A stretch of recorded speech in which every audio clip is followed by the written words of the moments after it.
नमस्कार, मैं हूं अंकुर और आप देख रहे हैं सत्य हिंदी का न्यूज बुलेटिन। एक नजर अब तक की सुर्खियों पर। बजट सत्र के दौरान मंगलवार को बिहार विधान परिषद में भारी हंगामा हुआ। इस दौरान आरजेडी के नेता आरक्षण के मुद्दे पर हंगामा कर रहे थे। आरजेडी के अधिकतर नेता हरे रंग का टी शर्ट पहनकर आए हुए थे, जिस पर लिखा हुआ था कि तेजस्वी सरकार के समय बिहार में बढ़ी 65% आरक्षण को 9वीं अनुसूची में शामिल करो, आरक्षण चोर बीजेपी एनडीए। ये देखकर मुख्यमंत्री भड़क गए और कहा, ये सब बोगस है, इसका कोई मतलब नहीं है, ऐसा कहीं देखा है। इसके बाद मुख्यमंत्री ने आरजेडी नेता को खड़ा किया और टी शर्ट पढ़ने लगे। फिर आधा नारा पड़ा और जो बच गया तो आरजेडी एमएलसी से कहा कि अरे ऊपर करो ना, खड़े हो।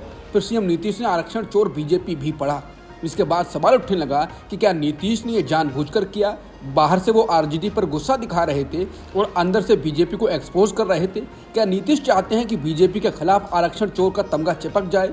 हालांकि नीतीश क्या करना चाह रहे हैं वो तो वही जाने, लेकिन ये सवाल लगातार उठ रहा है कि क्या सदन में नीतीश ने बीजेपी को अपने मुंह से एक्सपोज करने की कोशिश की?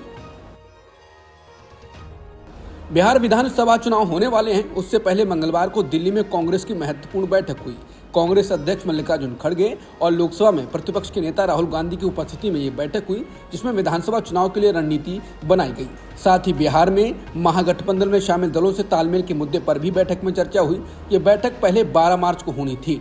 इस बैठक में प्रदेश प्रभारी कृष्णा लवारू, प्रदेश अध्यक्ष राजेश कुमार सहित राज्य के सभी विधायक, विधान पार्षद, सांसद और पार्टी के वरिष्ठ नेता शामिल होंगे। उत्तर प्रदेश के आगरा में भाजपा विधायक डॉक्टर जीएस धर्मेश और पूर्व मंत्री रामबाबू हरित के बीच सड़क पर हाथापाई हो गई। दोनों नेताओं में हुई हाथापाई का वीडियो सोशल मीडिया पर वायरल हो रहा है।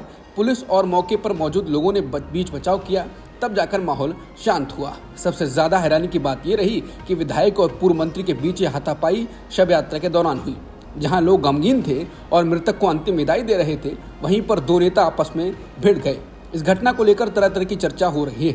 कुछ महिलाएं सम्मान में अपने धोती के पल्लू से पार्थिव शरीर को आगे आगे चलकर सड़क साफ कर रही थी। इसी बीच फोटो खिंचवाने के लिए धक्का मुक्की हो गई। इस समय रमजान का महीना चल रहा है और रोजे पूरे होने के बाद ईद मनाई जाएगी।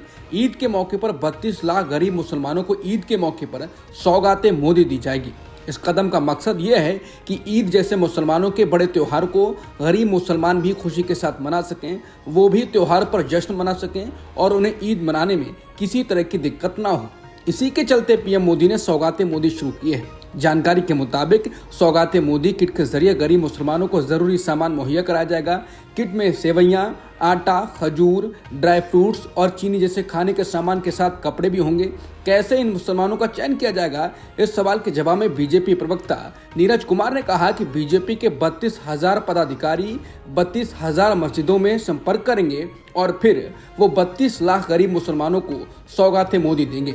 हालांकि सवाल ये उठ रहा है कि एक तरफ बुलडोजर और औरंगजेब का मुद्दा बीजेपी चला रही है, कब्र को तोड़ने की बात कर रही है, और दूसरी तरफ मोदी सौगातें मोदी दे रहे हैं। हालांकि आरएसएस का औरंगजेब के मुद्दे पर स्टैंड अलग रहा है। उसने बीजेपी से अलग बात कही है और शांति की बात कही, और आरएसएस की बैठक के बाद मोदी अब ऐसा कर रहे हैं। इसके बाद सवाल उठ रहा है कि क्या आरएसएस ने मोदी की क्लास लगाई और बताया कि इन मुद्दों को अभी रोकना चाहिए, या मोदी का ही कुछ और दांव है?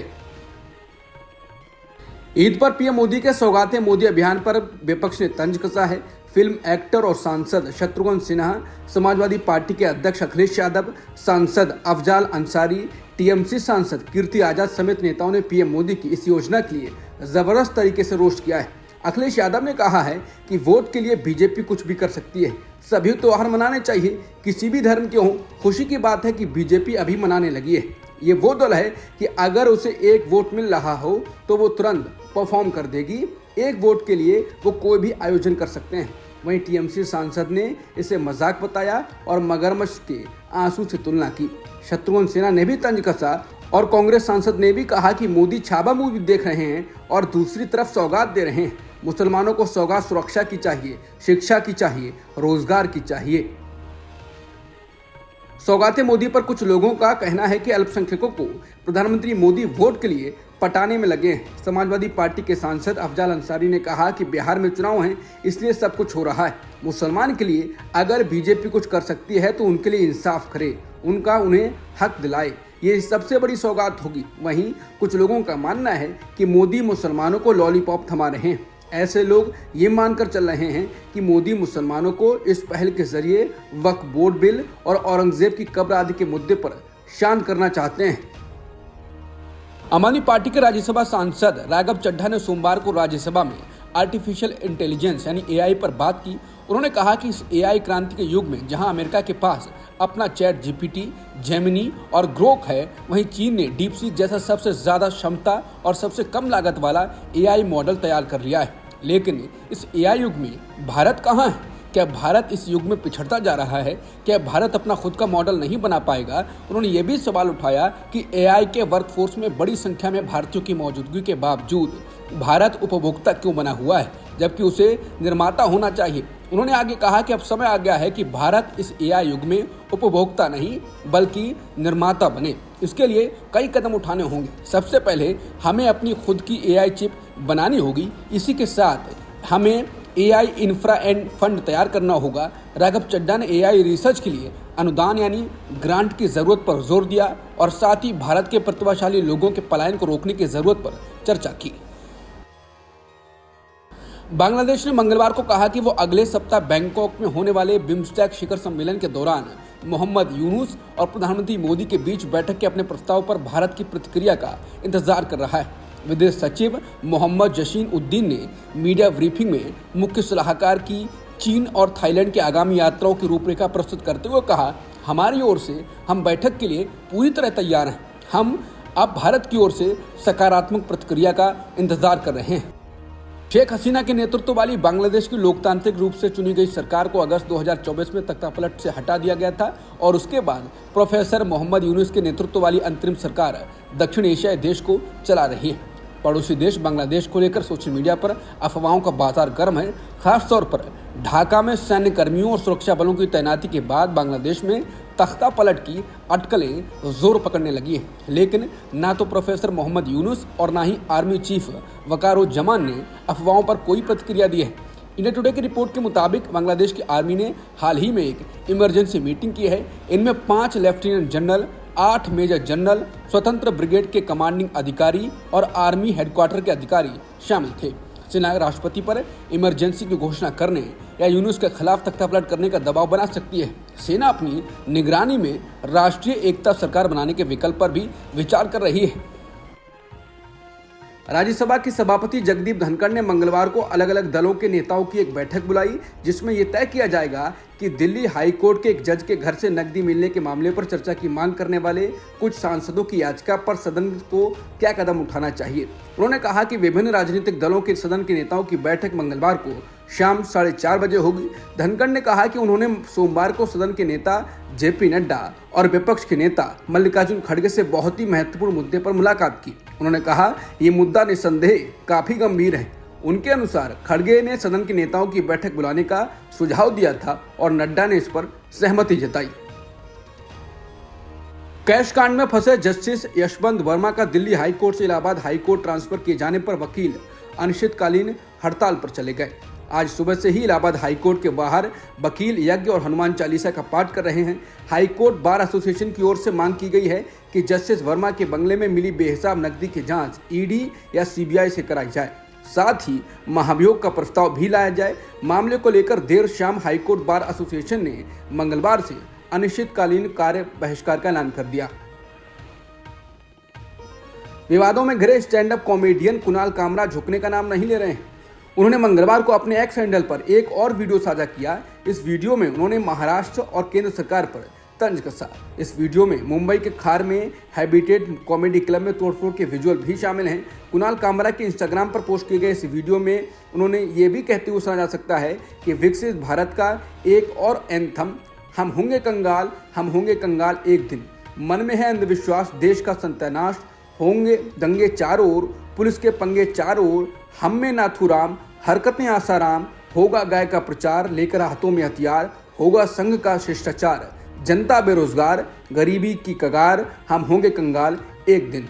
बता दें सोमवार को कुणाल कामरा ने अपने स्टैंड अप एक्ट पर उठे विवाद पर बयान जारी करते हुए कहा था कि वो महाराष्ट्र के डिप्टी सीएम एकनाथ शिंदे के लिए की गई टिप्पणियों पर माफी नहीं मांगेंगे। कामरा ने एक बयान जारी कर जिस जगह कॉमेडी शो को रिकॉर्ड किया गया था वहां हुई तोड़फोड़ की आलोचना भी की।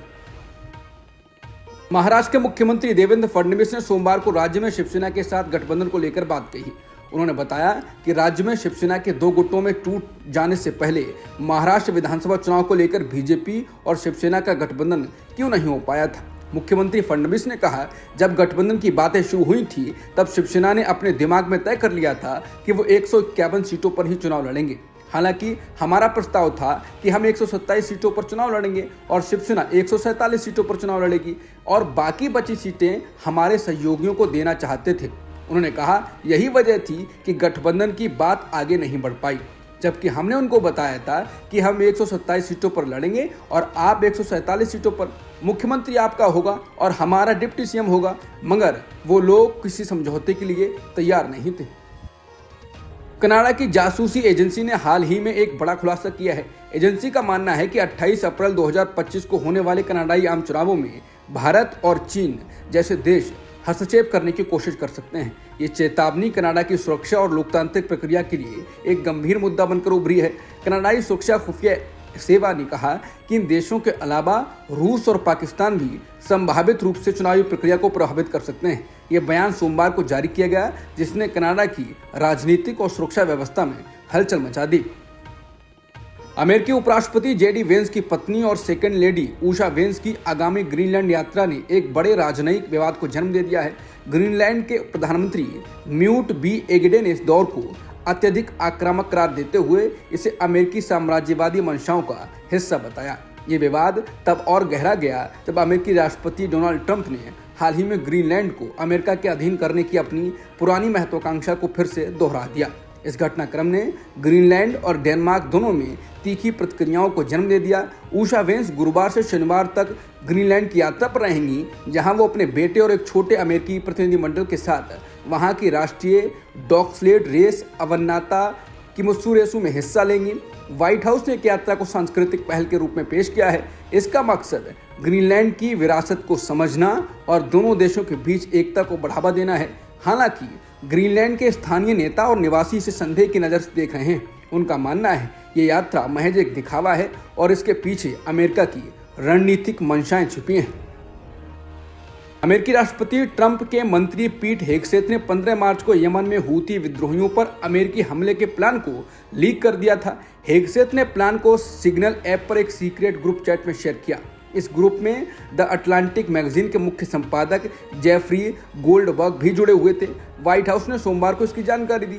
जेफरी गोल्डबर्ग ने बताया कि उन्हें गलती से इस ग्रुप चैट में जोड़ दिया गया था। ये group secure messaging app signal पर बनाया गया था, जिसे राष्ट्रीय सुरक्षा सलाहकार माइकल वॉर्ड्स ने बनाया था। इस ग्रुप में अमेरिका के उपराष्ट्रपति जेडी वेंस और विदेश मंत्री मार्को रूबियो भी शामिल थे। एक पत्रकार ने दावा किया है कि अमेरिका के शीर्ष सुरक्षा अधिकारियों ने यमन पर हमले की योजना को लीक कर दिया था। वहीं अमेरिकी राष्ट्रपति ट्रंप ने कहा है कि उनको इस बारे में कुछ नहीं मालूम है। उन्होंने कहा कि मुझे इस बारे में कुछ नहीं मालूम, मेरे लिए तो अटलांटिक एक ऐसी मैगजीन है जो बंद होने वाली है। अमेरिकी रक्षा मंत्री पीट हेगसेथ ने भी पत्रकार के दावे को सही नहीं माना। सवाल पूछे जाने पर उन्होंने कहा, तो आप एक धोखेबाज और बेहद बदनाम तथाकथित पत्रकार के बारे में बात कर रहे हैं। कोई भी वॉर प्लान के बारे में मैसेज नहीं भेजा जा रहा था। मुझे इस बारे में और कुछ नहीं कहना है। तुर्की में सोमवार को लगातार छठी रात को भी विरोध प्रदर्शन जारी रहे। राष्ट्रपति रेसेप तैयब एर्दोगान ने इस मामले में विपक्षी दलों पर आरोप लगाया। उन्होंने कहा कि राजनीतिक दल हिंसक गतिविधियों को बढ़ावा दे रहे हैं। बता दें, तुर्की में इस प्रदर्शन की शुरुआत इस्तांबुल के मेयर और रिपब्लिकन पीपल्स पार्टी के नेता इकराम इमामोगलू को हिरासत में ले जाने के बाद हुई थी। पुलिस ने बुधवार को इकराम इमामोगलू को भ्रष्टाचार और चरमपंथी ग्रुपों को मदद करने के आरोप में गिरफ्तार किया था, जबकि इमामोगलू को चंद दिन बाद ही 2028 के राष्ट्रपति चुनावों के लिए CHP का उम्मीदवार नामित किए जाने वाला था। सोमवार को एक बार फिर हजारों लोग प्रदर्शन के लिए इकट्ठा हुए। रविवार रात प्रदर्शनकारियों पर आंसू गैस के गोले और रबर बुलेट चलाई गई थी। इस बीच इकराम इमामोगलू को मेयर के पद से हटा दिया गया। उन्होंने कहा, मेरे खिलाफ लगाए गए आरोप राजनीति से प्रेरित हैं। उनके इस दावे को एर्दोगान ने खारिज कर दिया। अब तक की खबरों में इतना ही। बाकी खबरों के लिए बने रहिए सत्यहिंदी.com के साथ।